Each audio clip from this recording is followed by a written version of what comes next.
जय श्री राधे, जय श्री कृष्ण भक्तों। आज हम सुनेंगे वैभव लक्ष्मी व्रत कथा।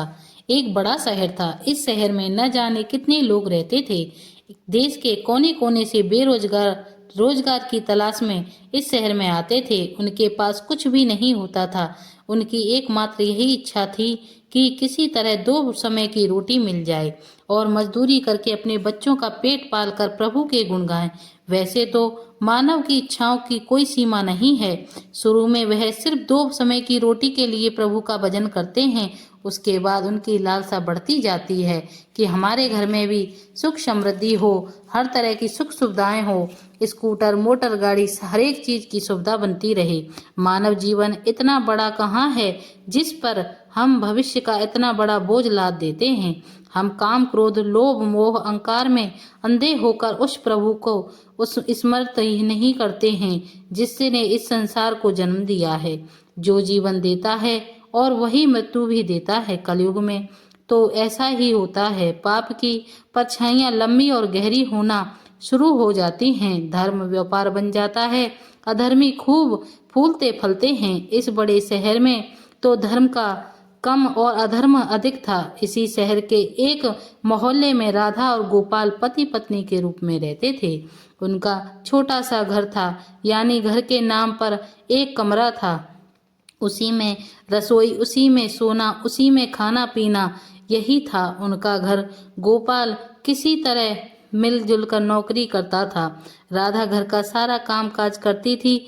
उसने अपने छोटे से घर को भी इतना साफ सुथरा व सजा कर रखा था कि मोहल्ले की औरतें अक्सर कहती थी, घर की सफाई रखना तो कोई हमारी राधा बहन से सीखे। यह बात सुनकर तो राधा जानती थी कि इस शहर में अच्छे लोग कम और बुरे लोग अधिक हैं। उसी के अड़ोस पड़ोस में कुछ औरतें ऐसी थीं कि जो दिन भर एक दूसरे की चुगलियां करती थीं, दूसरों के घर में ताक झांक करती और बुराइयां ढूंढना उनका सबसे पहला काम था। अपने घर की भले ही उनको कोई भी खबर ना हो, मगर पूरे मोहल्ले की खबर तो उनके पास यूं ही रहती थी जैसे मोहल्ले की डायरी लिखने का काम प्रभु ने उन्हें ही सौंप रखा है। राधा को उनकी यही बात पसंद नहीं थी। पहले तो उसे घर के काम काज से ही समय नहीं मिलता था। दूसरा, पति की सेवा करना उसका धर्म था। पति की लंबी उम्र और उन्नति के लिए ईश्वर की उपासना करती थी। हर मंगल का बार को महावीर जी का व्रत करके पति की चिर लंबी आयु का वरदान मांगती थी। मोहल्ले की चुगलखोर औरतों को राधा की अच्छी आदतें कैसे पसंद आ सकती थीं। वे तो यह कहने लगी थी कि राधा में बड़ी अकड़ है, जो किसी से बात करना पसंद नहीं करती।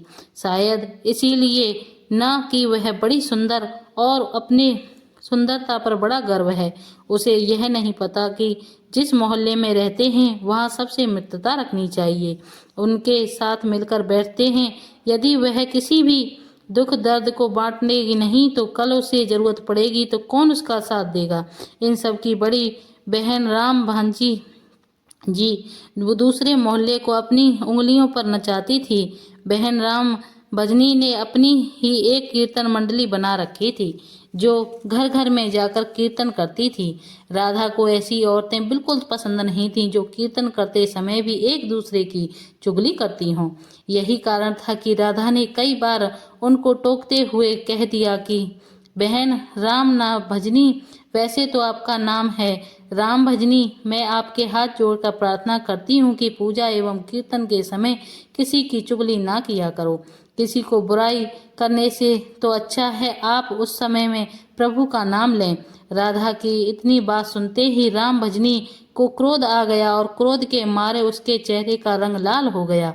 वह अकड़ कर बोली, ओ अक्कल की छोकरी, और क्या तू मुझे सिखाएगी? तुझे तो 4 दिन भी नहीं हुए हैं यहाँ आए हुए। अभी शहर में आए तो 2 साल बीते हैं। गांव की गोबर अभी तेरे हाथों से उतरी नहीं है। हम शहर वालों को अक्ल सिखाने आई है? गंवार कहेंगी। देखो बहन, मैं गंवार हूँ या कुछ और, मैं प्रभु भक्ति में पूरा विश्वास रखती हूँ। मैं यह अच्छी तरह जानती हूँ कि भक्ति में ही शक्ति है। भक्ति ढोलक चिमटे बजाने से नहीं बल्कि सत्य के पथ पर चलने से होती है। ईश्वर का यही सिद्धांत है, यही शिक्षा है कि किसी का बुरा मत करो तो हर जीवात्मा में भगवान रहता है। तुम मेरी तलाश में क्यों भटक रहे हो? यदि तुम सत्य और विश्वास का सहारा लेकर अपनी आत्मा में मुझे तलाश करोगे तो मैं अवश्य मिलूंगा। इस बात को सुनकर वह राम भजनी और उसकी साथी सब मिलकर राधा का मजाक उड़ाने लगी थी। राधा जानती थी ये लोग पाप कर रहे हैं, इनकी पूजा तो केवल ढोंग और दिखावा है, इनके मन काले और खोटे हैं, इनसे अधिक बोलने का कोई लाभ नहीं है। इनकी कीर्तन मंडली खूब धन कमा लेती है, ईश्वर के नाम पर व्यापार, दुर्गा के नाम पर लूटपाट, छी छी छी घिन होने लगती है। राधा को इन सबसे अपने अपने घर में पूजा पाठ करना शुरू कर दिया, इन लोगों से दूर रहने लगी। उधर गोपाल बुरी संगत में पड़कर शराब पीने लगा, जुआ खेलने लगा। गांव से आया सीधा सादा गोपाल शहर के साथियों में ऐसा फंसा कि उसे बुरी आदतें लग गईं। शुरू शुरू में उसने अपने आप को बहुत बचाने का प्रयास किया, लेकिन जब चारों ओर ही आग लगी हो तो वह कब तक बचेगा? एक मजदूर का वेतन ही कितना होता है? सारा महीना मेहनत करने पर भी जो कुछ मिले उसे अपने घर की 2 समय की रोटी ही चला सकती थी। फिर भी उसने जुए में खेलकर अपना सारा कुछ बचा हुआ सब गंवा दिया। राधा बेचारी बहुत दुखी हो गई, अंदर ही अंदर घुलने लगी। पति को मना करती तो उल्टी उसे मार पड़ती, गालियां सुनने को मिलती। वह अंदर अंदर टूटने लगी, हर समय उदास रहने लगी। अपने मन में आग को शांत करने के लिए आंसू बहाती रहती। इस परदेश में उसका कौन था जो उसे सहारा देता? वह तो अकेली पड़ गई। उसे तो केवल माँ लक्ष्मी का आसरा था।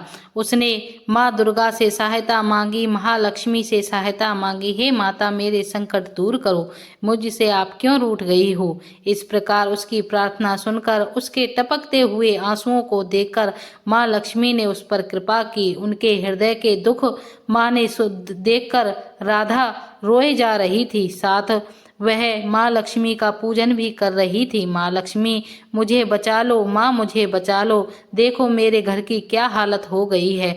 मैं 2 दिन से भूखी हूँ, मेरा पति बिगड़ चुका है। घर में लक्ष्मी जी आप बैठी हैं, परंतु आपका दूसरा स्वरूप जो इस संसार में माया का है वह इस घर में नहीं है। उसके बिना जीवन नहीं चलता।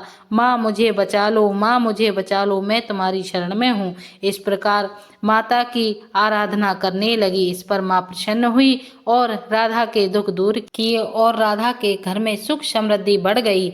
इसी प्रकार जो भी वैभव लक्ष्मी व्रत करता है, कथा को सुनता है या पढ़ता है, उसके समस्त मनोकामनाएं पूर्ण होती हैं। जय श्री राधे, जय श्री कृष्ण।